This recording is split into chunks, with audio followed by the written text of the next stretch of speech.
Bojonegoro, Bapak Zabroni MPD yang masih OTW sampai Kalitidu. Dalamnya kan Ngasem ya.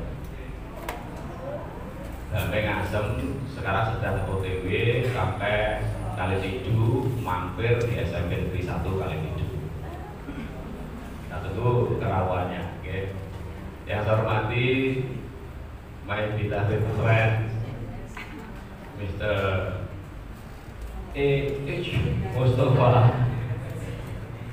Pak Mustafa dan Pak Karim saya, Kepala Sekolah Penggerak SMP Negeri 5 Bojonegoro. Yang saya hormati, saya banggakan Bapak Ibu, teman-teman guru dan staf SMP Negeri 1 Mboro yang berbahagia.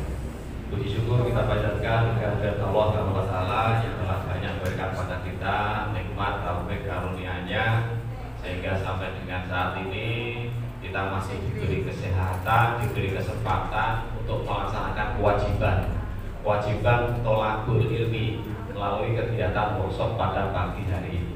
Kita niati ngayai kewajiban, tolakul ilmi. Insyaallah nanti dunia dapat, akhirat dapat. Amin. Salam dan salam semoga tersanjungkan pada junjungan kita Nabi besar Muhammad SAW. Bapak Ibu yang saya hormati, saya banggakan Pak Mus, kegiatan pada pagi hari ini di latar belakangi dari hasil identifikasi, refleksi, benahi raport pendidikan SMP Negeri 1 Mboro 2023. Dari hasil identifikasi raport pendidikan SMP Negeri 1 Mboro 2023 menghasilkan sebuah intervensi untuk berkegiatan.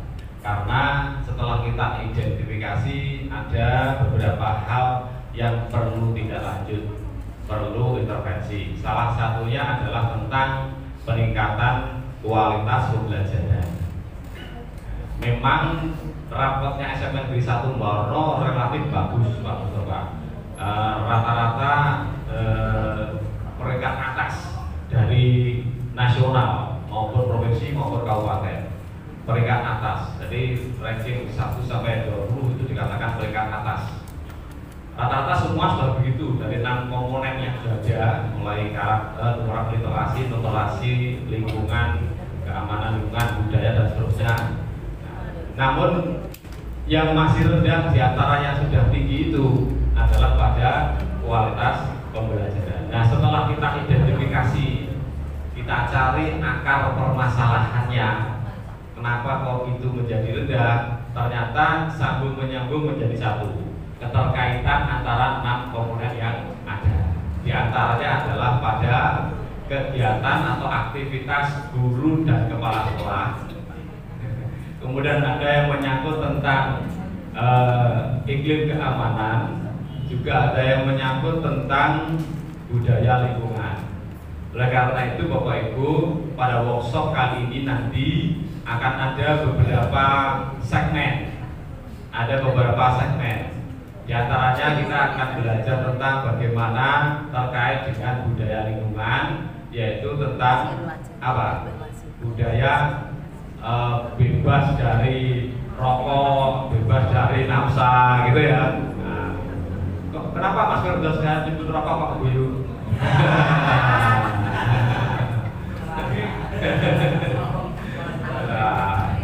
Bebas dari rokok, bebas dari nafsa, bahaya, narkotika, miras, gitu ya. Itu terkait dengan budaya. Kemudian ada lagi terkait dengan budaya juga, lingkungan positif, penciptaan lingkungan positif dalam hal ini adalah bebas perundungan, bullying, itu ya beda ya.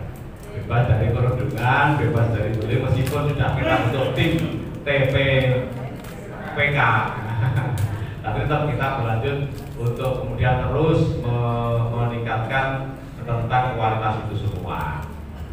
Kemudian yang terkait dengan kegiatan atau aktivitas guru dan kepala sekolah, diantaranya adalah di sana disebutkan di raport itu Pak Mus, ternyata guru belum terbiasa berrefleksi di akhir kegiatannya. Ini ada dua kemungkinan, kemarin saya sampaikan ada dua kemungkinan. Mungkin memang benar seperti itu, belum semua guru melakukan refleksi di akhir pembelajarannya, atau mungkin murid nggak paham bahwa itu yang dimaksud refleksi. Teman-teman bantah itu Pak kemarin tuh. Udah Pak, saudaranya tadi AN-nya anak menunjukkan bahwa guru kurang melaksanakan refleksi, berarti anak-anak tidak paham bahwa yang dilakukan guru itu adalah refleksi. Berarti mulai besok refleksi. Lah refleksi, anak-anak diberitahu. Kita refleksi ya. Ini refleksi. Biar anak paham. Kemudian yang terkait dengan aktivitas kepala sekolah yang juga menyebabkan kualitas pembelajarannya itu rendah adalah belum maksimalnya pelaksanaan supervisi akademik. Oleh karena itu dalam segmen ini nanti juga di akhir kegiatan nanti juga akan kita singgung, kita sampaikan terkait dengan supervisi akademik ya, dengan pendekatan coaching. Nah, nanti kayak apa nih ya, untuk persiapan pas ini PMM kita di apa namanya, mulai September ini sudah masuk pada supervisi akademik. Jadi kita sebut itu nanti. Ini beberapa hal yang akan kita lalui.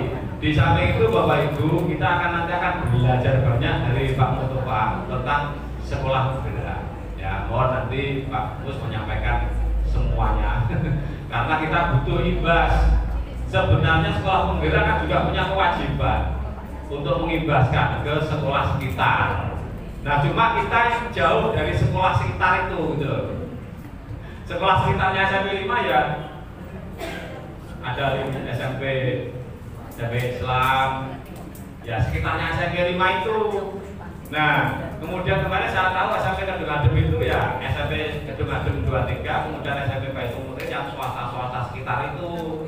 Lah kita Borno jauh dari iya Pak, jauh dari sekolah penggerak, tidak punya sekitar. Makanya ya dia Pak Mustafa saja heret ini yang cerita nah baik itu diakui sebagai ibas atau tidak, sebetulnya kita dapat ilmunya gitu ya Pak Bu ya.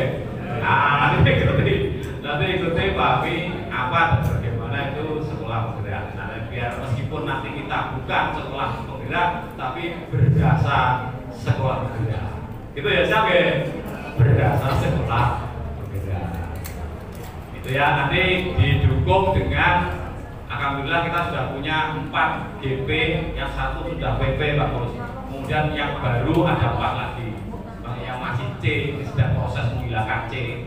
Itu ada 4 orang. Jadi dalam waktu dekat, mungkin akhir November kita punya 8 GP. Insya Allah kalau dipandu dengan ilmunya sekolah bergerak, nanti akan bisa bergerak dan bergerak. Oke. Itu pengantar dari saya. Mari kita ikuti kegiatan kali ini dengan tulus, dengan ikhlas ya, kita nyamankan diri kita ikhlaskan diri kita. Jadi kan ikhlas tidak ikhlas ya kudu ikhlas, kudu dilakoni. Mas dilakoni itu ya, daripada foto-foto lakoni tapi tidak ikhlas. Nah, lebih baik ikhlas ya. Mungkin nanti sampai selesainya acara saya mohon Bapak Ibu tetap fokus untuk mengikuti kegiatan ini. Kata ya? Oke, mari kita nikmati weekend kita awali dengan workshop di SMP Negeri 1 Borno. Terima kasih mengatur dengan sakit kawal mengatur ngampun dengan kata akhiri Allah nanti bilang kawal. Wassalamualaikum warahmatullahi wabarakatuh. Selanjutnya adalah doa yang akan dipimpin oleh beliau Bapak Amin Pamuji MNI MNI. Kepada Bapak kami disilakan.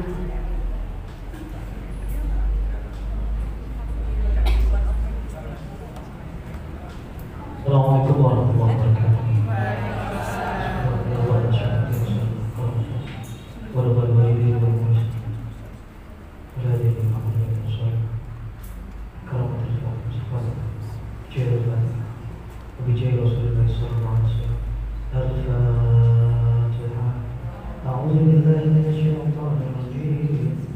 Bismillahirrahmanirrahim.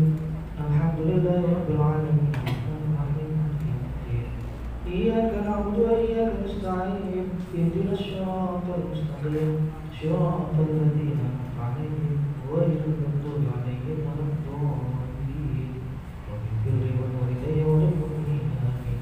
بسم بسم الله الرحمن الرحيم الحمد لله رب العالمين حمد الشاكرين حمد الناعمين حمدا يوافي نعمه مزيدا يا ربنا لك الحمد كما ينبغي لجلال وجهك وعظيم سلطانك والصلاة والسلام على أشرف المرسلين سيدنا ومولانا محمد والحمد لله رب العالمين اللهم صل وسلم على سيدنا محمد صلاة تنجينا بها من جميع الأهوال والآثام وتقضي لنا بها جميع الحاجات وتطهرنا بها من جميع السيئات وترفعنا بها جميع الدرجات وتبلغنا بها أوصى الغايات من جميع الخيرات في الحياة وبعد الممات اللهم صل وسلم على سيدنا محمد الفاتح لما أغلق والخاتم لما سبق ناصر الحق بالحق والهادي إلى صراطك المستقيم وعلى آله وصحبه وسلم العظيم اللهم صل على نور الأنوار وسر الأسرار وترياك الأغيار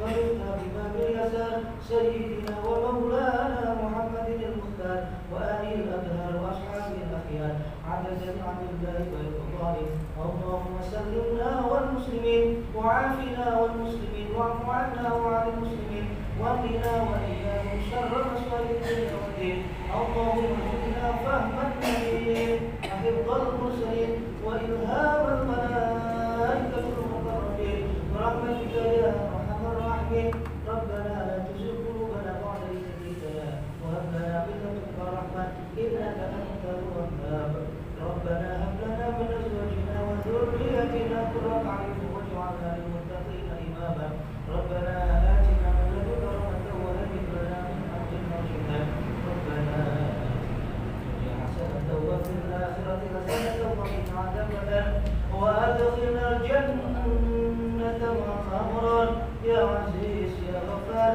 يا رب العالمين سبحان ربك رب العزة عما يصفون وسلام على المرسلين والحمد لله رب العالمين شهد بينهم الفاتحة.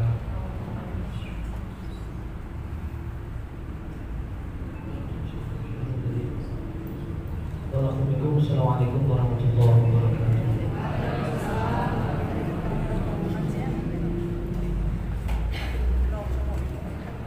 Terima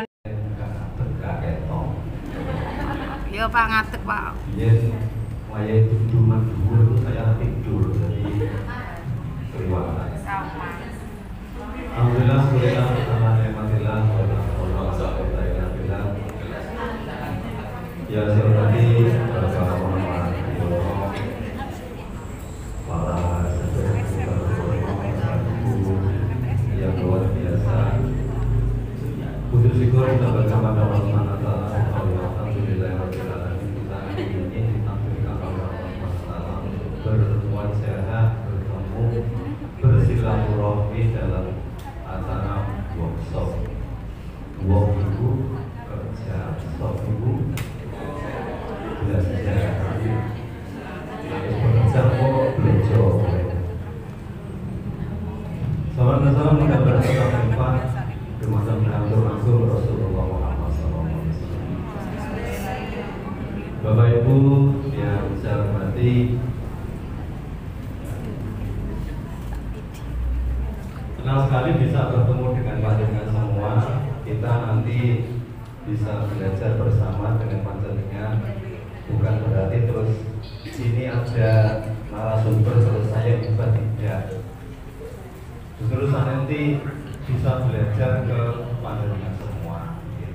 Jadi kita apa namanya yang disampaikan Pak Aryono tadi, niatnya kalau boleh ilmu sama-sama belajar. Ada lama saya, waktu kuliah sponsor ngamen dia. Ya, soalnya dia Bolo ngarit dia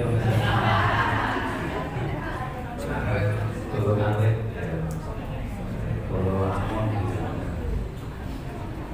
Pak Joko itu satu kelas dengan saya di UIK Surabaya biologi. Andalannya tanya apa namanya? Poli. Andalannya di Surabaya Pak Joko itu.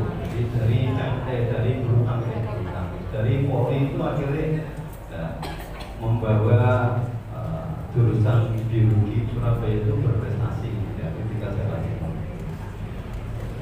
Bapak Ibu yang saya hormati,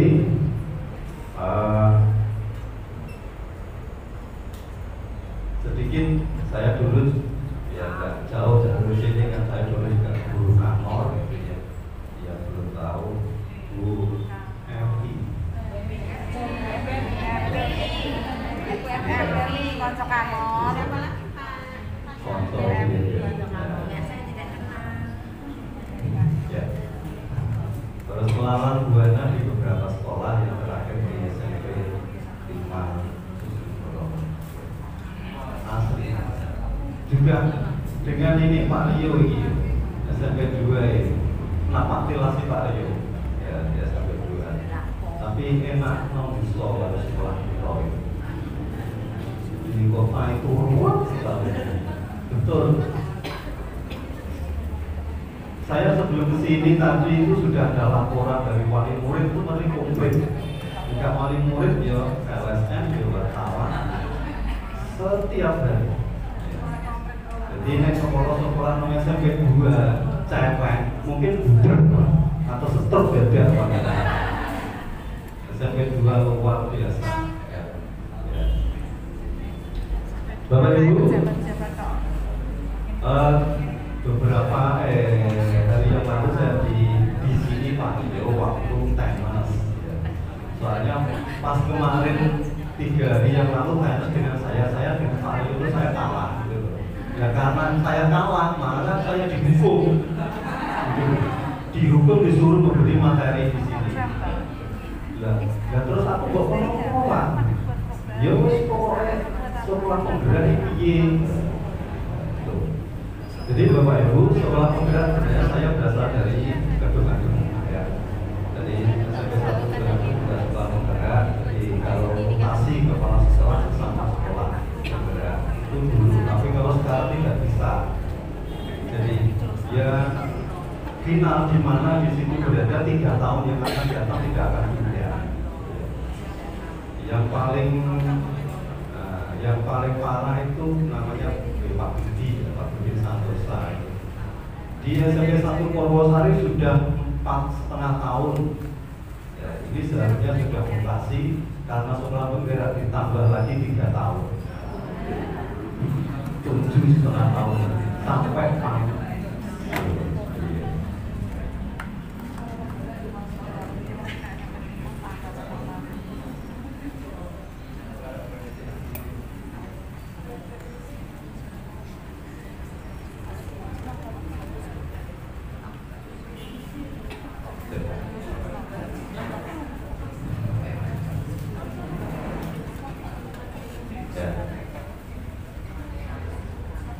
Sinau bareng di SMP 1 Purwo.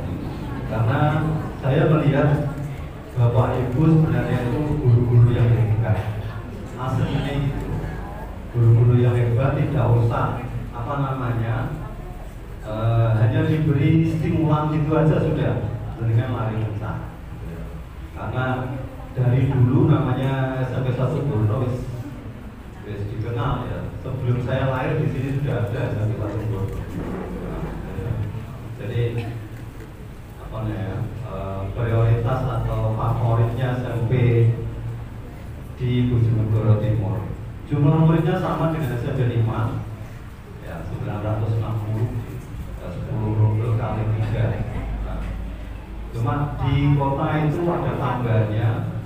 Nah, jadi tambah mungkin titipan ini pejabat ini ditambah pejabat ini nggak bisa di akhirnya yang dimasukkan Dapodik tidak bisa invalid.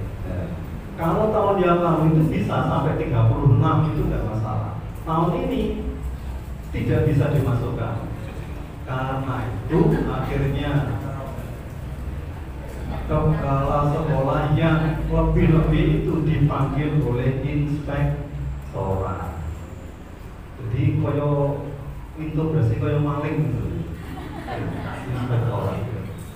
Nah, menurut apa namanya ya? Kita tidak mungkin, Pak, ini titipannya beliau, ini nggak mungkin. Jadi harus kepala sekolah yang bertanggung jawabkan. Ya mungkin.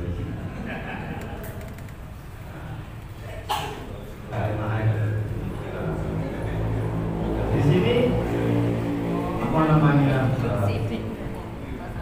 Sebenarnya kalau di sini SMP 1 Bono kan buka 11 rombel, prowas rombel itu mesti masyarakat kesini kabeh. Mesakno sampai 2 sampai 3 malah. Jadi Bapak Ibu, sekarang kita ke sekolah penggerak. Sebenarnya kalau saya melihat jujur ya, tidak usah sekolah penggerak itu tidak apa-apa. Aslinya gitu. Gak usah sekolah penggerak. Yang dites kan kepala sekolah itu sama dengan guru penggerak, dengan PP itu kan sama. Cuma Pak Leo dulu kan daftarnya kan PP LNA itu tinggal pakai DB. Jadi saya dulu mau daftar CGP kan nggak bisa, kedaluarsa sama dengan Pak Leo, kedaluarsa. Akhirnya daftar, saya tidak daftar PP tapi daftar sekolah. Jadi kalau PP itu untuk dirinya sendiri. Tapi kalau sekolah penggerak, yang kalau sudah masuk itu yang ditatar itu kepala sekolah dan guru. Tur ada uang, bos kinerja ya, ada bos kinerja 1 tahun 1 juta, 120 juta untuk sekolah penggerak. Ya, itu semuanya mayoritas untuk peningkatan SDM dan pendukung ya, pendukung sekolah penggerak. Dan panjenengan juga bersyukur Pak Leo PP terus sekarang menjadi fasilitator. Ya. Jadi di sini juga ada banyak GP, CGP. Saya kira sudah ya sama saja, saling mengimbaskan ke teman yang lain.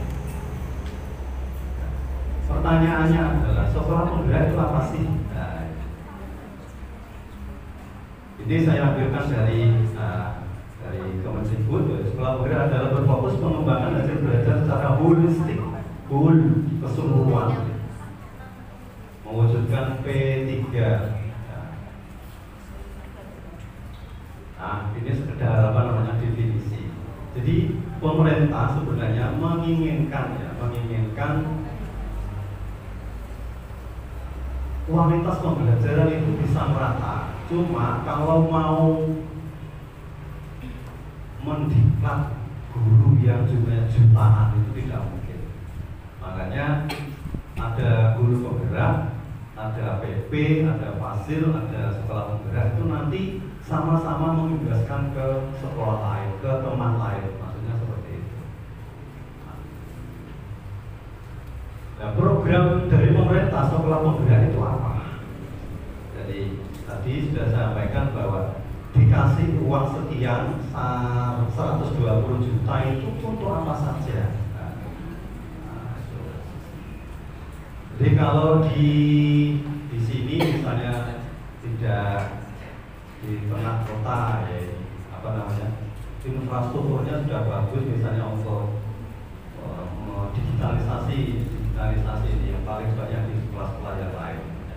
Termasuk di Kedung-Adem itu digitalisasi itu paling mahal. Jadi internet 1 bulan itu 8 juta. Nah, terus perangkatnya dari tower DW buat BTS sendiri karena di sana blank, tidak ada sinyal, sulit bekerja sama dengan Indihome, apapun tetap tidak bisa. Akhirnya dari BTS sendiri dengan nilai 176 juta itu dari Mali mulai itu dulu. Kalau sekarang naik narik menukui minta sumbangan jadi per orang, ya. Jadi ada intervensi dari pemerintah terkait dengan sekolah penggerak. Yang pertama adalah pendampingan konsultatif dan asimetris. Jadi Bapak Ibu, pemerintah kalau mendampingi sekolah penggerak itu ternyata pakai jalur online, ya tidak apa namanya tatap muka. Jadi ya kita jalur online itu namanya PMO. PMO itu apa? Project Management Office. Dan di bahasa Indonesia kan itu ya refleksi gitu aja lah. Berharga. Kalau di Indonesia kan itu kok sulit gitu ya, PMO, Project Management Office. Project Management Office. Orang yang berbeda ya. Jadi bahasanya masih tetap PMO, jadi kita fasilitatornya itu ini namanya Pak Ali Rahmat dari Mojokerto, terus ini ada Pak pengawasnya. Jadi PMO ini diselenggarakan 1 bulan sekali. 1 bulan sekali juga diikuti oleh komite pembelajaran. Komite pembelajaran. Jadi ini adalah teman-teman waktu jibit dilaksanakan di luar jam pembelajaran, bisa jam 2 atau malam. Jadi gak enak ya, tempat ilmu di sekolah itu wis pegel mulai ngomong jibit, karena segala jibit ya biasanya ngomong biasa, tapi di sini kan tidak biasa. Jadi pendampingan selain namanya PMO tiap bulan itu juga ada karya tiap 2 bulan sekali, dan tiap 3 bulan sekali itu ada monitoring dari BPJP langsung. Jadi bulan ini juga monitoring, dan kemarin juga kita harus membuat laporan ke Dinas Pendidikan yang akan dibawa ke provinsi. Enaknya gini Bapak Ibu, pendampingan ini sebelum kita belajar itu, kita mindsetnya dari dulu kita hidupkan seperti ini.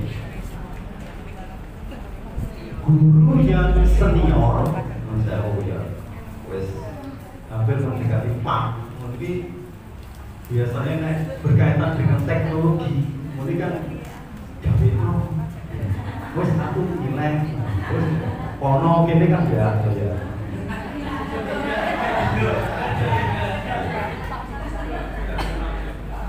Terus yang kedua, yang guru muda juga begitu. Biasanya guru muda itu akhirnya berkaitan IT. Ya. Tapi biasanya unggah-ungguhin kurang.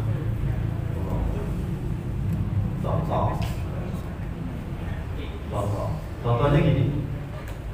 Nah, karena ini sekarang mau tidak mau kita harus berkaitan dengan IT setiap hari ya. Jadi guru yang senior itu biasanya kalah kabut seperti ini. Nah, terus sing guru dia mau mau dengan orang saya. Urusanku diri ribet akeh di curhat. Ya. Kalau ada pemikiran seperti ini, sekolah akan maju. Gak akan maju karena masing-masing orang punya ego sendiri. Makanya dari itu Bapak, ego kita hilangkan, kita sama-sama belajar. Dan orang tua juga harus berdoa. Saya itu dia gak enak ini. Harus belajar dengan yang muda. Yang muda yang ngomong harus tahu diri. Saya harus mempelajari orang yang tua.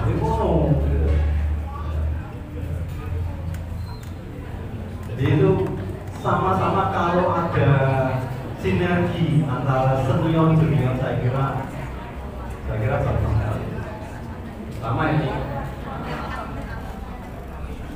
Di SMP 5 ada 10 guru penggerak. Ya itu kita dorong teman-teman dalam dunia itu aslinya yang tidak mudah. membangun sinergi antara junior senior itu tidak mudah. Itu pendampingan. Terus berikutnya ini yang kita singgung tadi berkaitan dengan penguatan SDM, sumber daya manusia. Jadi yang harus dibelajarkan tidak hanya murid saja. Biasanya guru menyuruh anak untuk belajar, tapi guru sendiri merasa aku ki wis hebat, aku ki wis pintar. Biasanya seperti itu. Karena teknologi berkembang cepat, ternyata kita akui atau tidak anak-anak berkaitan dengan teknologi jauh lebih pintar daripada kita. Jajal kon gawe aplikasi, kon gawe TikTok, kon gawe Canva, CapCut. Anak-anak jauh lebih kreatif daripada gurunya. Jadi kalau guru hanya mengajarkan materi, saya materi Google sudah selesai. Makanya anak-anak nek diajar kok rame ya ini, itu sebenarnya kita harus introspeksi. Kok rame gitu. Nek biar rame kan dianggap gosok. Paling ini ya, Pak Nur Manto matematika biar ya. Jadi gosok hantam mau kan kena itu, tapi lo api air nggak ada, gajal lagi. Ini penting ya. Jadi Bapak Ibu, di SMP 5 kita dorong teman-teman untuk belajar, jadi membuat kelompok belajar sesuai dengan mapel. Jadi kita mengeliminasi rasa keegoan, semuanya belajar. Jadi yang tua, misalnya SMP 1 Borneo itu hebat karena jasanya yang senior, orang-orang dulu. Orang-orang yang junior kan tinggal menikmati. Jadi kita optimalkan kelompok belajar di sekolah bareng. Jadi kalau misalnya ya bahasa Inggris, PAI hari Sabtu biasanya kan gitu, PS hari Kamis, hari Rabu. Kalau seperti itu adalah tanah kompon gede. Tapi kalau dikelompokkan bareng, ya, waktunya ya, pagi gitu ya. Jadi mengambil waktu pagi hari, misalnya setelah upacara, ya, ada 2 jam pelajaran ke refleksi. Setiap minggu, setiap Senin kita ada refleksi. Nah itu kita mengelompok tiap mapel. Seperti itu. Jadi buku bareng tapi belajar mapel. Jadi itu yang kita lakukan untuk penguatan SDM Bapak Ibu. Terus berikutnya ini adalah intervensi pembelajaran dengan paradigma baru. Anak-anak sekarang biasanya itu kalau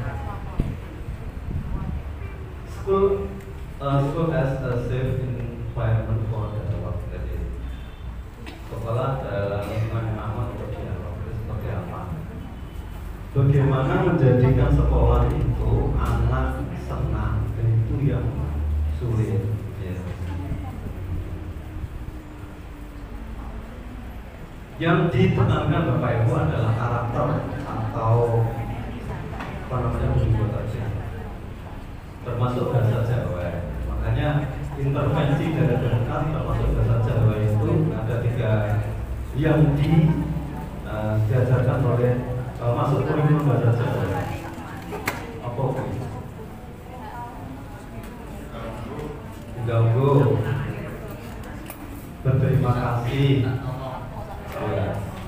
Antri Pak. Budaya Antri. awalnya Saya itu ditanya orang Jepang ini, usia berapa murid di Indonesia itu diajarkan budaya anteng? Belum gitu. Sing iso dibilang itu sopo terusan. Gak jelas ya. Jadi 60 tahun yang lalu itu ternyata budaya yang di budaya antri berterima kasih unggah-ungguh tadi itu sudah diajarkan di Jepang 60 tahun yang lalu. Itu mulai dari TK. Ya kita ini TK ini lagi apa? Nah, unggah-ungguh yang apa namanya? Yang perlu kita cermati ke anak-anak Bapak Ibu. Ya. Termasuk penggunaan HP itu luar biasa, masih kontroversi sampai sekarang. Ya. Masih kontroversi. Jadi satu sisi kita pembelajaran mayoritas digital, tapi di sisi lain anak-anak menyalahgunakan. Nanti kalau nggak boleh, ya protes. Banyak Bapak Ibu guru pembelajarannya digital. Aslinya kalau pembelajaran digital kita bisa belajar ke gedung satu. Di sana itu tiap kelas ada TV-nya, ada tiap kelas ada TV, ada smart TV 50 inch, ada yang 60 inch setiap kelas. Itu Pak, di sini Pak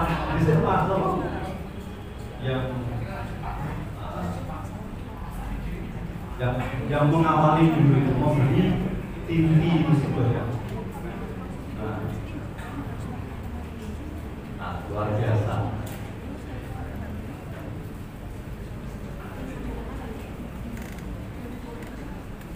Yang perlu kita tanamkan anak-anak sebenarnya orang tua. Bapak Ibu, orang tua sekarang itu menyekolahkan anak itu dianggap sekolah itu sebagai penitipan. Kalau ada hal yang sedikit itu komplain, ya komplain. Jadi banyak sekali. Saya tadi perjalanan ke sini sudah ada 3 komplain di SMP 5, SMP 2. Jadi komplainnya mesti ke kepala sekolah. Contohnya gini, anak itu laki-laki rambutnya dicat. Lah sing ngecat kuwi mboke. Ya. Yang anaknya ganteng, ganteng terus disemir ya kok dicat ya, disemir ya. Ya, begitu masuk salaman dengan Bapak Ibu kan, loh nak, rambutmu kok begini? Nah, begini. Di luar kalau guru jaga ya guru.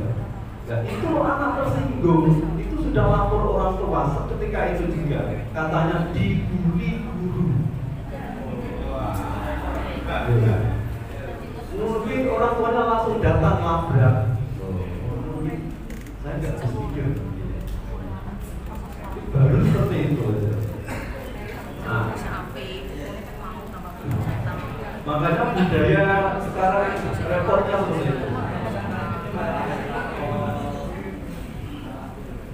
Intervensi yang keempat adalah perencanaan berbasis data. Ya, saya kira semuanya sekolah sama. Untuk membuat perencanaan berbasis data, mesti sumbernya satu adalah rapor pendidikan. Tadi sudah disebutkan rapor pendidikan ini. Yang lemah itu apa? Dari banyak item mana yang membutuhkan biaya, jadi RKS, mana yang dari RKS ada biaya, ada yang tidak. Akhirnya yang berbiaya itu dimasukkan ke jadi RKAS. Nah ini Bapak Ibu guru diharapkan juga tahu sebenarnya di SMP 1 Borno itu bos 1 tahun itu berapa? Hampir sama dengan SMP 5, 1 M lebih, 1 miliar, dan mulutnya terus digobi rokok.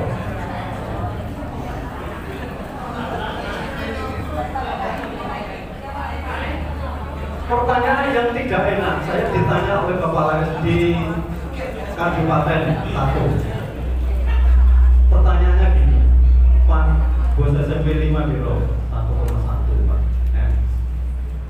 Jadi sekolah 10% nih lah, ngenik tuh Pak. Aku berdoa Allah. Dan berpikir merayu apa tadi? Oh ternyata persepsinya itu ada persepsi seperti itu. Berarti bos 10%-nya nganggo dan kalau tak itu mobil anyar loh.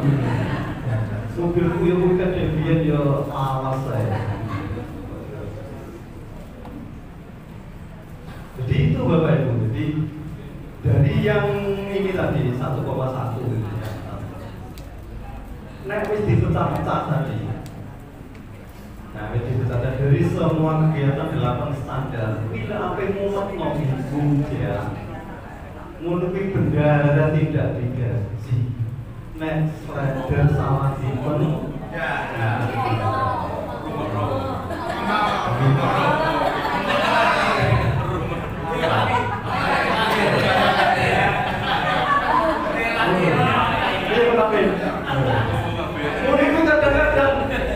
Bendara ini dicurigai. Iya, duitnya di bendara kalau sekolah gitu. Jadi begitu sulitnya sekarang kita mencari bendara. Ya sih, tidak ada gaji. Kadang-kadang saya itu marah, dari teman-teman marah. Pemerintah itu kurang ajar. Ngakali, jadi seharusnya di dinas lain ada kuasa pengguna anggaran itu ada HR-nya, di perda itu ada. Nah, cuma kita akan bercabang ke kementerian di apa namanya juknis bos tidak boleh. Nah, itu akhirnya. Makanya Bapak Ibu, teman-teman kadang-kadang ya Bapak Ibu kadang tolong jangan apa namanya ngesakno, ya itu ngesakno.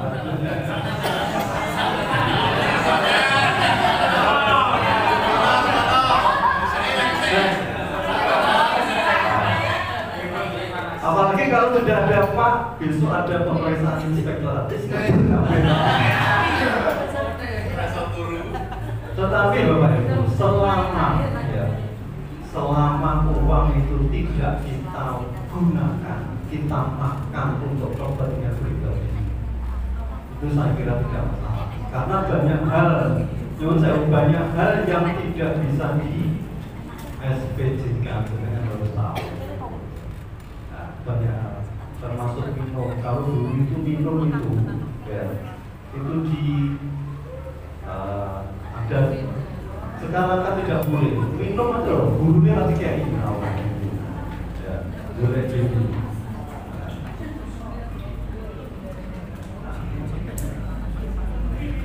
Jadi sekali lagi perencanaan bernegara apapun Bapak Ibu, terus gini maksud saya itu, ada teman guru yang misalnya mengajukan program, diajukan ke kepala sekolah, Pak, ini mau kegiatan ini anggarannya sekian. Ya. Kepala sekolah itu kan mengeluarkan anggaran kan berdasarkan RKA yang ada. Kalau tidak ada, tidak disetujui, kok kepalanya disantel, diperasani. Ngajak anggaran ini harus disetujui duit sampai pirang-pirang 3 yang mau.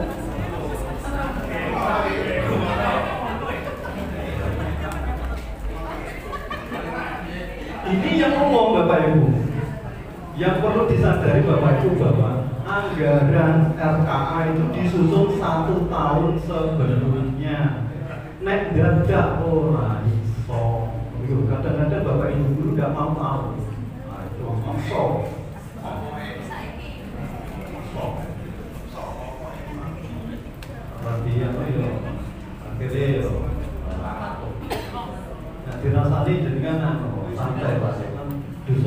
ojo hilang. Jadi perkasaannya bingung juga ya.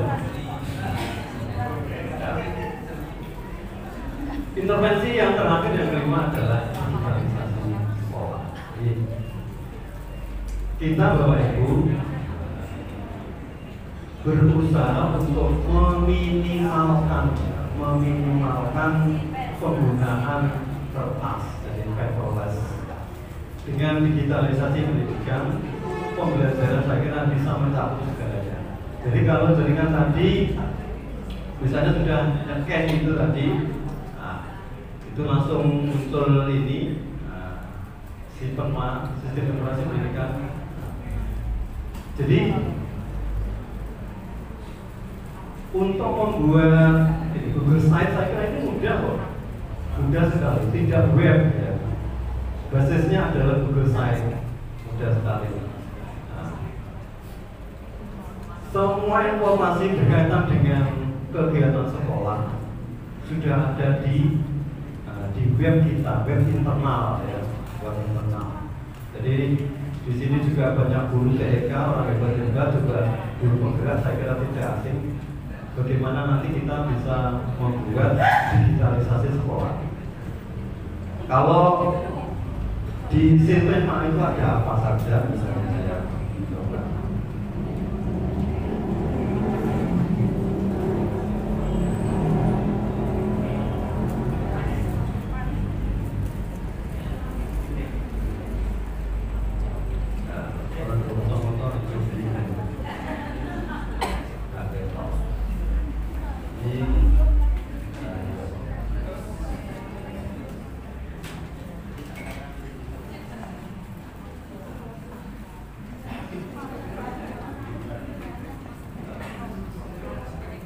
Jadi digitalisasi pendidikan yang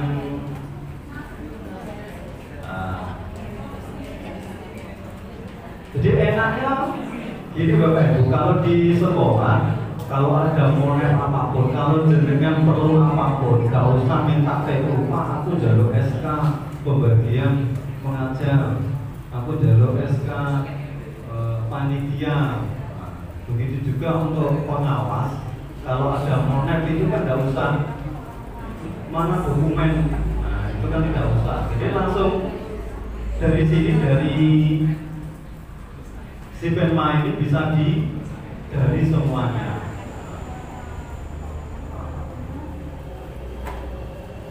Ini boleh instruksi ini.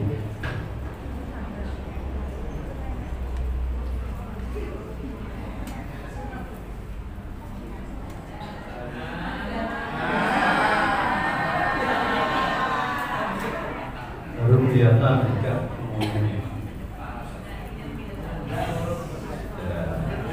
misalnya Bapak Ibu kita lihat perangkat, jadi kepala sekolah itu saya kayak benar guru ini wes ngupload perangkat wes gawe forum atau guru itu tak pamer lo aku isin dulu. Oh sudah. Jadi ada 2003, 2024, 2024, 2025. Jadi di sini sudah apa namanya? Jadi perangkat pembelajaran sudah bisa kita lihat dari Sintema itu. Misalnya kita mau lihat apa?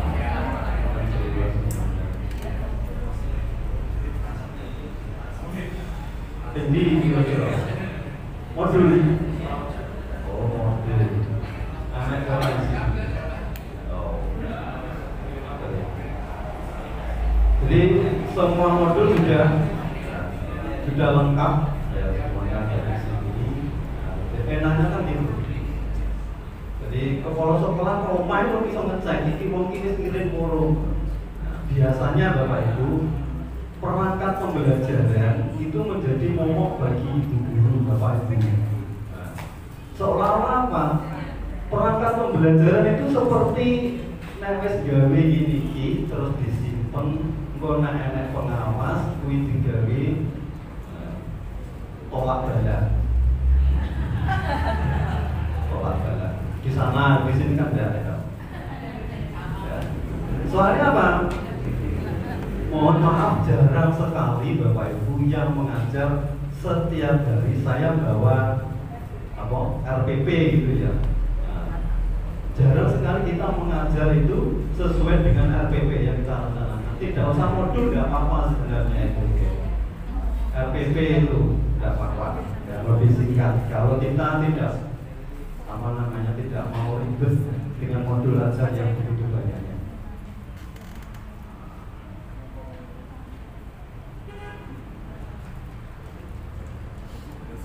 Ini tadi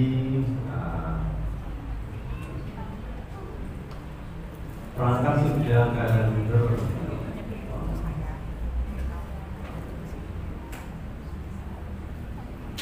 Kegiatan kesejahteraan.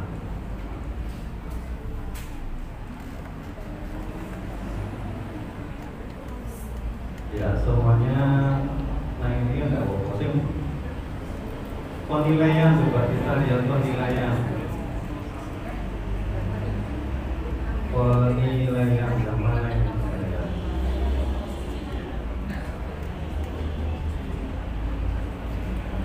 Penilaian.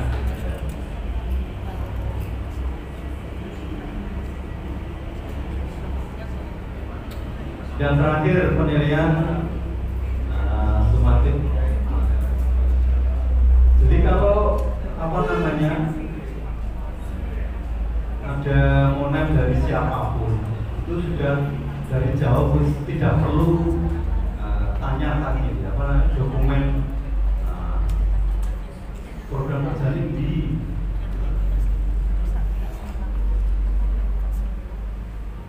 program kerja sudah semuanya enaknya suatu saat dengan butuh, kan tidak usah minta teko, langsung download dari sini kan bisa.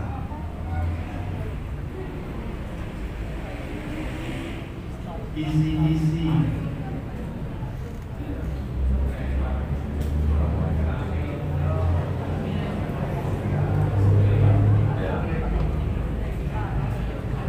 sampai kartu soal.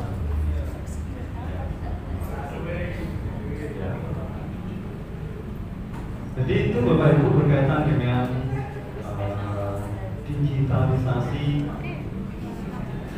pendidikan di SMP Negeri 5.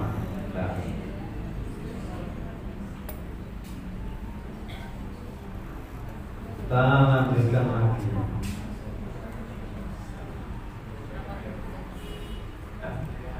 Ini adalah titipannya dari Pemkab dan Dinas Pendidikan.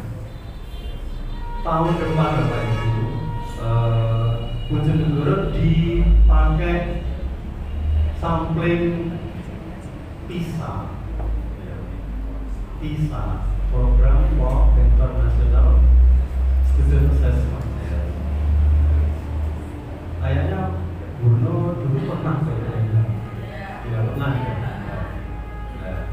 Itu tahun depan 2025 itu akan menyebar ke sekolah lain. Kalau dulu itu spesifik karena Bruno dia sekolah favorit dulu di satu-satunya hanya satu-satu. Nah, saya di kantor kapra itu.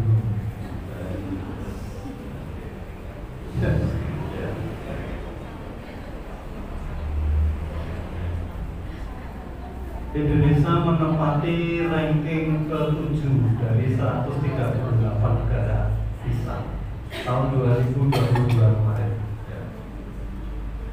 Bapak Ibu, jadi Pemkab itu dan Dinas Pendidikan menginginkan bahwa anak-anak kita dilatih untuk literasi dan numerasi. Nah ini yang karena PISA selain yang diujikan kan sama, yaitu literasi, numerasi, dan yang sains, ditambah sains. Dan kita Bapak Ibu setiap hari misalnya ya, Pak saya sudah melakukan literasi Pak. Literasi ini piye? Biar anak disuruh baca loh. 15 menit. Ya terus itu apa? Ya pokoknya suruh baca. Terus refleksinya, ya udah pokoknya anak suruh baca sudah.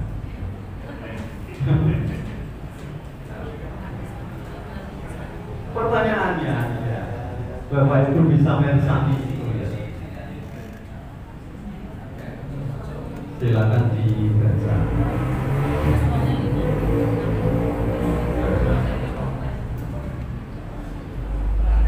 Bisa baca Bapak Ibu? Oh tidak bisa, odo aku raiso.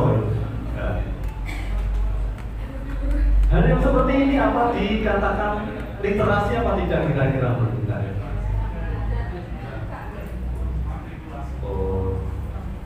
Pelungker-pelungker ini ternyata kita tidak bisa memahami.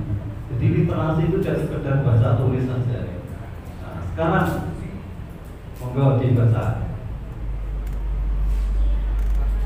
Ikatan nongos di padang pasir geninane sawai.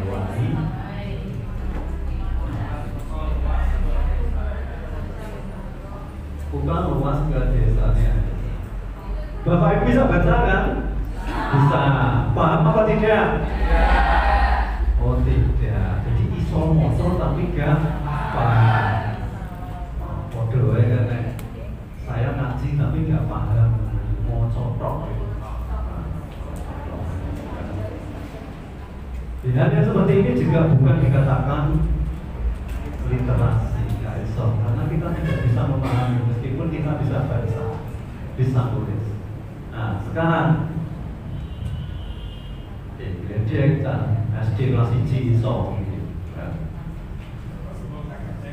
kakak tinggal di padang pasir ya, ini artinya tadi ya. Dari 3 ini tadi, yang pertama ada huruf, kita tidak bisa mengenali. Yang kedua, kita mengenali huruf bisa baca tapi tidak bisa memahami. Sekarang bisa dikenali hurufnya, bisa dibaca dan bisa dipahami. Nah, ini baru namanya literasi. Punya syukur. Nah, berikutnya dari tabel itu manakah miskonsepsi literasi? Dari hal yang salah tapi dianggap benar, miskonsepsi. Yang pertama, program membaca di sekolah dapat menggunakan buku apa saja. Kira-kira apa atau tidak ya? Boleh. Anak-anak, sekarang kalian ambil buku di perpus. Ini karena didupi guru ini buku dibagi plok. Sekarang literasi 15 menit.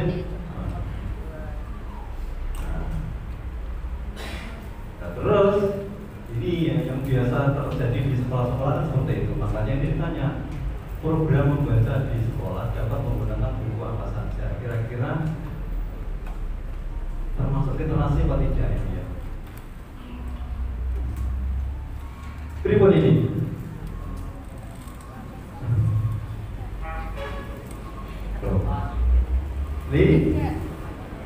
Liter, iya, tidak, iya. Ternyata ini adalah bukan literasi, tidak tepat. Tidak tepatnya seperti ini Bapak Ibu. Jadi anak-anak baca itu terpaksa.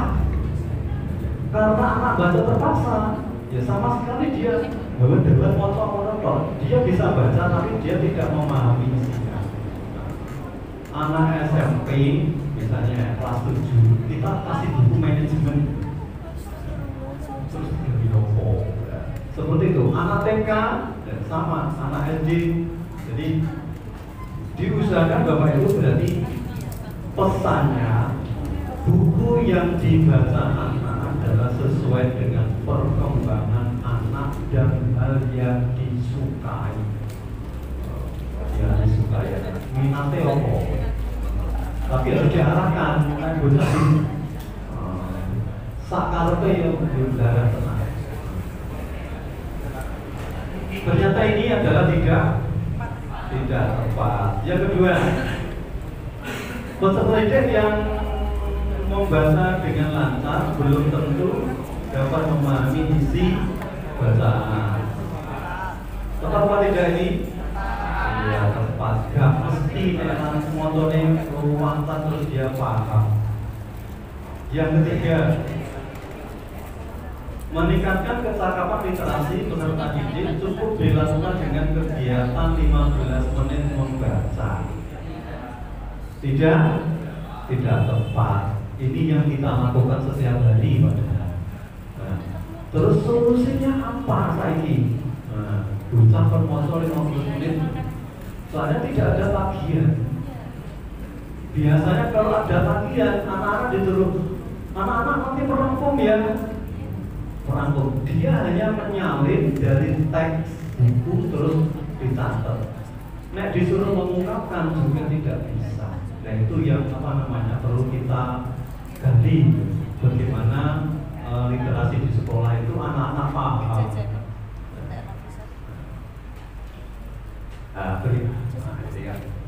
Jadi artinya dari belakang memahami. Anak-anak bisa memahami teks. Berikutnya, miskonsepsi dengan numerasi. Tanggal 9 ya, AN kemudian 9 September. Ini pilih tanggal berapa ya, Pak Eko? 9 sama ya. Yang terjadi di sekolah-sekolah, di Bapak Ibu guru, Bapak numerasi. Nah, literasi pelajarannya bahasa. Di bahasa Indonesia, bahasa Inggris, bahasa Jawa, pokoknya DKI literasi. Saya numerasi berarti DKI guru. Matematika paling tidak itu IPA, seniannya orang budak kaget.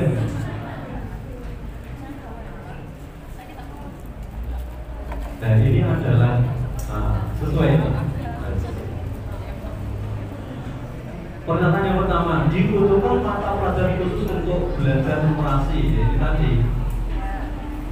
Jadi miskonsepsi di sekolah-sekolah itu karena bapak ibu guru yang non sains, matematika dan IPA itu nek di pembelajaran numerasi kuwi aslinya bisa. Coba jadikan buka assessment anak itu seperti apa, misalnya buka aljabar gitu ya, jadi kan buka aljabar ternyata kan buka angka. Jadi dalam kehidupan sehari-hari aljabar diterapkan dalam kisah atau anak yang belajar atau ibu guru yang mengelola keuangan rumah. Nah itu kan sebenarnya tidak harus guru matematika, siapapun bapak ibu guru bisa. Jadi kita nanti mencoba itu dan AN itu nanti hubungannya dengan PISA tadi ya. Kenapa prestasi anak Indonesia berkaitan dengan literasi, numerasi dan sains itu rendah, jauh di bawah Vietnam ya. Yaitu karena ini tadi kita belum terbiasa untuk membelajarkan anak untuk memahami teks dan numerasi itu include dengan pembelajaran. Berikutnya, yang kedua, peserta didik yang sudah dapat berhitung memiliki kecakapan numerasi yang bagus. Tepat atau tidak? Saya pinter ya, sudah dapat berhitung, memiliki. Kalau sudah dapat berhitung berarti dia numerasinya bagus. Monggo ini kira-kira tepat atau tidak? Ya? Oh gitu ya. Ya termasuk jadikan ke sekolah ya. Pagi mau berangkat sekolah saya harus datang ke sekolah jam 7:10. Berarti saya harus berangkat dari rumah jam sekian, kecepatannya sekian. Nah, itu kan numerasi sebenarnya, walaupun tidak kita sadari. Jadi peserta didik yang sudah dapat berhitung ternyata ternyata tidak berbanding lurus dengan numerasi. Yang ketiga, numerasi berkaitan dengan masalah kontekstual yang dipecahkan dengan kemampuan matematika. Betul masalah ini Bapak Ibu? Iya, tepat. Jadi banyak hal kontekstual yang ada di sekitar kita tapi dipecahkan dengan prinsip matematika. Matematika cuma prinsip menurut. Nah, ibu-ibu kan pointer prinsip ekonomi ya. Prinsip ekonomi. Nek bapaknya duitnya bapaknya yo diaku yo duitku. Duitnya ibu, duitku duit dhewe. Ya, biasanya apa ya? Jadi wong lanang bikin kalah, Pak. Duitku dhewe. Enak model. Jadi ini jadi numerasi juga. Sekarang tagihannya adalah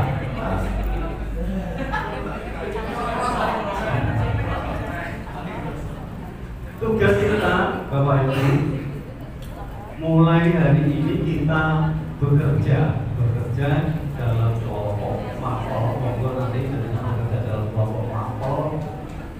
Bagaimana mengintegrasikan literasi dan numerasi dalam mapol panjenengan? Kira-kira ya apa? Terus yang kedua, bagaimana strategi agar muridnya itu senang dengan mapel kita? Ya. Saya sering bertanya ke anak-anak ya. Tanya what subject you hate? Pelajaran sing paling kamu benci itu apa? Pertama mesti matematika. Terus yang kedua bahasa Inggris. Kalau ini contoh jelek Bapak Ibu ini, contoh jelek saya dulu ngajar waktu ujian sekolah, saya masih ingat ya. Bahasa Inggris lebih salah 13. Saya ngawasi di alam bocah gambar SH gambar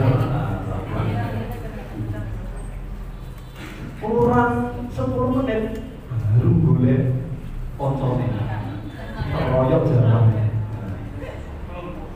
selesai guru nom aku tak jalur tak suwai dan bapaknya tak suwai ya. Saya suruh keluar wiso tak kamplong debien tak kamplong guru kok dipisoi murid itu nah seperti itu. Nah jadi ternyata anak-anak itu tidak suka matematika, tidak suka bahasa Inggris. Kira-kira apa yang salah dengan kita? Nah, jadi Bapak Ibu nanti jenengan monggo berdiskusi dengan teman, ada disediakan kertas itu. Ini tonggak awal jenengan berkolaborasi dengan mapolnya, jenengan ungkapkan kira-kira bagaimana cara mengintegrasikan literasi dan numerasi, bisa dikasih contoh, dan bagaimana membuat pembelajaran itu menarik. Jadi monggo berkelompok sesuai dengan mapel. Kertasnya monggo dibagi, bisa dibantu kertasnya. Terus monggo berkelompok dulu, silakan membuat kelompok sesuai dengan mapel.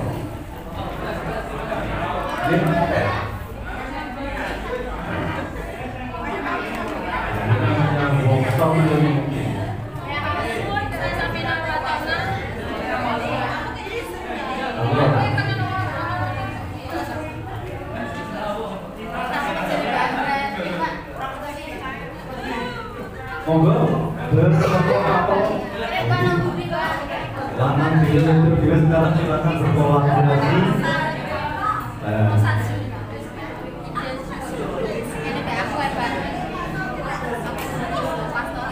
ada perwakilan kelompok untuk menerima itu, terus spidolnya juga disilakan, di situ ada spidol bisa memilih.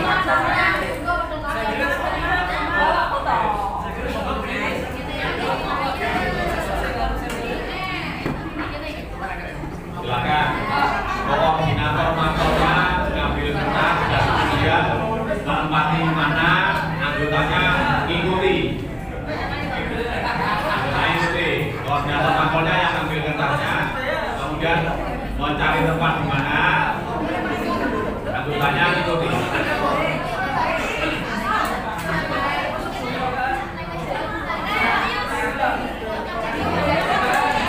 Misalnya boleh atau fungsinya itu di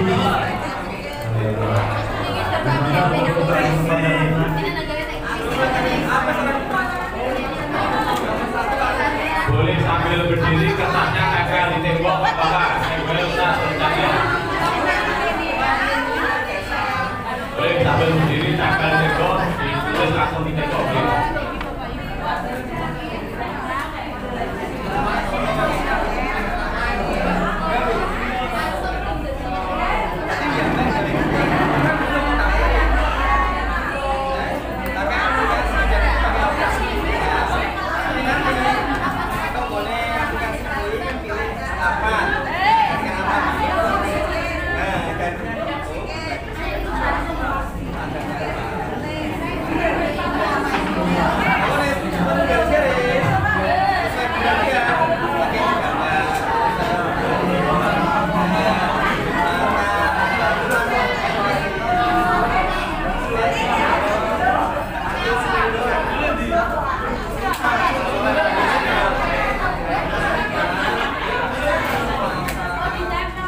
Pendidikan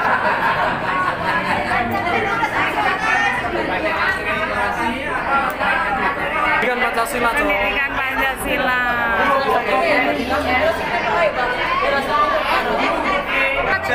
Matematika.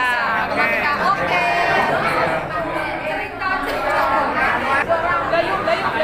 Ayo besok.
Belajar di bawah ini.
Sudah sering sekali matematika itu identik dengan numerasi. Tenan tora. Dengan wis kawit dibil kula matematika kuwi yo nah, anak-anak itu ya yang diingat itu justru hanya di pelajaran SD, hanya menambah, mengalih dan membagi. Yo kuwi tok. Saya 3 tahun mengajar anak SMP itu wis gak enak bener Tidak diingat sama sekali. Yo gak masuk. Sing dileng-leng kur kali bagi tambah kur itu tok. Ya. Bener apa enggak Pak ini? Yang diingat itu hanya itu. Saya kadang-kadang itu iri dengan Bu SD. Saya tidak punya kenangan ngajar di SMP. Curhat ya? Maka dari itu Bapak Ibu, ini akan dibuat supaya matematika itu menyenangkan, tidak hanya sekedar momok, oh mesti dikon ngitung soal 1 sampai 20, kon ngitung kon 10 sampai Roma bari sampai telu. Nah, makanya saya sekarang tidak pernah memberi PR Bapak. Supaya apa? Supaya anak-anak itu beban belajarnya ya di sekolah tok. Sekolah wis pulang wis loro kabeh wis diulang wis pegel nomah dikai PR. Nah, ini kan ya udah pas juga. Ya bener kadang-kadang masa dikai PR. So, nyantai saja ya. Bapak Ibu, di integrasi numerasi, literasi dan numerasi di matematika itu yang pertama yang literasinya. Paling tidak anak itu harus mempunyai kemampuan untuk memahami. Kadang-kadang anak-anak itu kalau disuruh mengalihkannya 3 kali 4 berapa? Jawabnya langsung lugas 12 Pak. Langsung. Tapi kalau soal itu diubah, misalnya ada kalimat terus diubah ke dalam bahasa sehari-hari, itu kadang-kadang anak bingung. Misalnya gini, anak-anak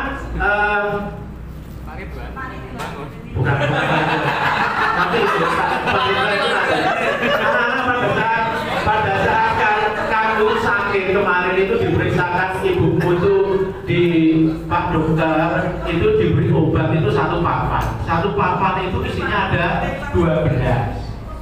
Kalau satu hari itu kamu minum itu 2, kira-kira habisnya obat itu berapa hari? Itu kan sudah diubah kan? Tidak hanya sekedar 12 dibagi 2 berapa kan begitu. Jadi anak-anak itu langsung diajak ke konteks, ke dalam kehidupan sehari-hari gitu loh. Tidak hanya sekedar rolas dibagi loro piro, Pak. Tapi kehidupan sehari-hari kan tidak bisa. Contoh lagi anak-anak ya.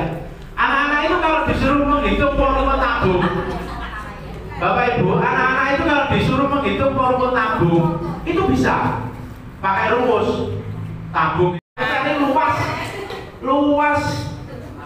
lantai itu anak-anak itu bisa.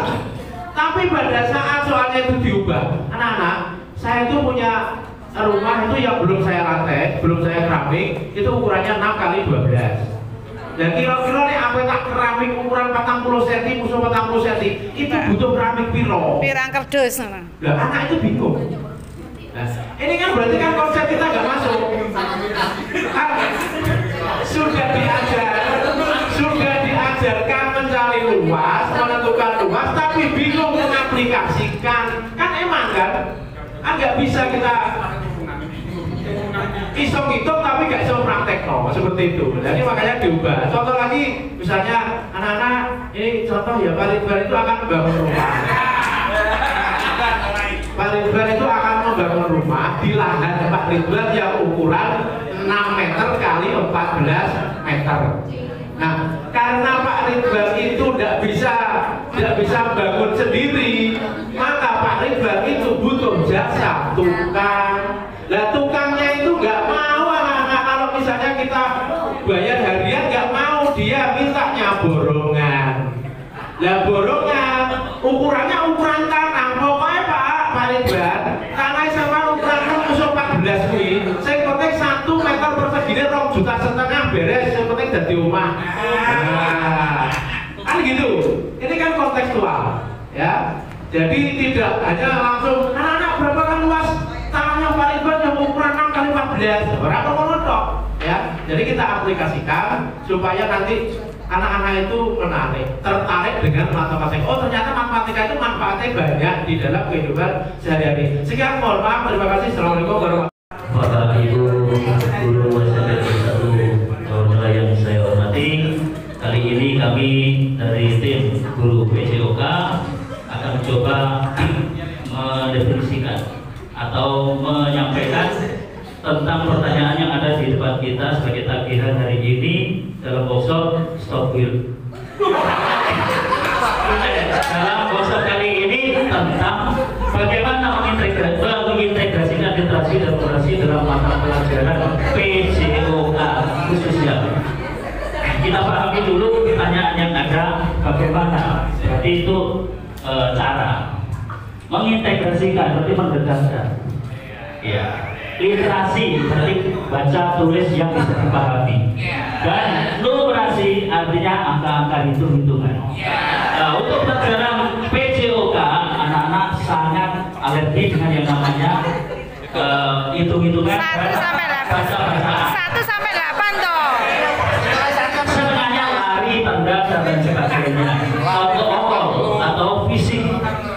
Bagaimana mengintegrasikan literasi dan numerasi dalam mata pelajaran sesuai informasi yang kami dapatkan. Kami memiliki yang pertama, kita gunakan keterampilan berhitung untuk memahami informasi terkait gizi, karena di dalam pelajaran PJOK ada materi gizi. Yang di situ tentunya berapa kalori, berapa mili, berapa volume isi air dan lain sebagainya, itu masuk di dalam terkait dengan gizi, kebugaran jasmani. kebugaran jasmani juga hitungannya angka. Dan navigasi di alam terbuka ini ada kaitannya dengan arah perjalanan, mungkin lari, jalan cepat atau bersepeda dan sebagainya. Dalam materi pelajaran ini saya ambil dari materi topik ekonomi digital di kelas 9 yang belum kejadian dan akan kejadian di semester sekarang sih habis ini. Nah, gimana cara mengintegrasikannya?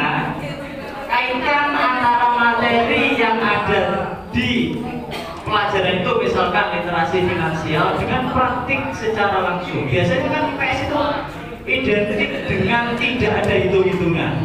Nah, anak itu jangan merasa dia itu berhitung, atau anak itu jangan merasa dia itu membaca materi. Langsung saja bawakan dia sebuah platform digital, ini Bapak Ibu, Dana, OVO, langsung saja bawa, kasih QR code, mereka suruh uangnya dari Bapak Ibu sendiri. Nah, ini mah jangan dari anak-anak, kalau anak nggak punya apa uang digital, uangnya dari Bapak Ibu. Scan, suruh anak scan, masukkan cara menabung yang benar. Sebelum itu numerasinya Bapak Ibu. Nah, literasinya gimana? Anak itu kasih teori bagaimana cara menabung yang baik dan juga benar. Uang jajanmu sebanyak 15.000, 20.000 itu dibagi yang baik bagaimana? Itu cara literasinya. Nah, ini contoh praktiknya, praktik menabung dengan platform digital. Terus strategi Bapak Ibu agar murid senang belajar mata pelajaran yang ada. Aku bagaimana? Nggak harus semua murid itu suka pelajaran Bapak Ibu semua. Nggak harus semua murid itu suka. Murid itu bebas memilih. Tapi jenengan menyajikan bagaimana agar anak itu suka. Kalau misal anak tidak suka, jenengan yang harus inovasi, saya harus berinovasi agar anak-anak itu mau itu sudah cukup, nggak perlu senang, mau saja sudah cukup, mau ikut pelajaran ini. Satu contohnya, pahami kebutuhan peserta didik, itu sudah banyak materinya, tapi praktiknya tidak jalan. Gimana praktiknya bisa berjalan? Satu-satu anak itu punya ceritanya masing-masing. Dengan cerita masing-masing itu angkat dan perhatikan itu anak sudah cukup. Kadang-kadang kita itu mendualisasikan kebutuhan siswa dengan kebutuhan kita sendiri. Kita ambil yang mudah-mudah. Terus yang kedua, kaitkan materi dengan lingkungan terdekat. Lingkungan paling asik untuk belajar IPS itu adalah lingkungan terdekat kita. Makanya di bawahnya ada satu prinsip yang diciptakan oleh Bu Lili ini Ada nganggo dana. Laboratorium terbaik IPS itu ada di luar ruangan.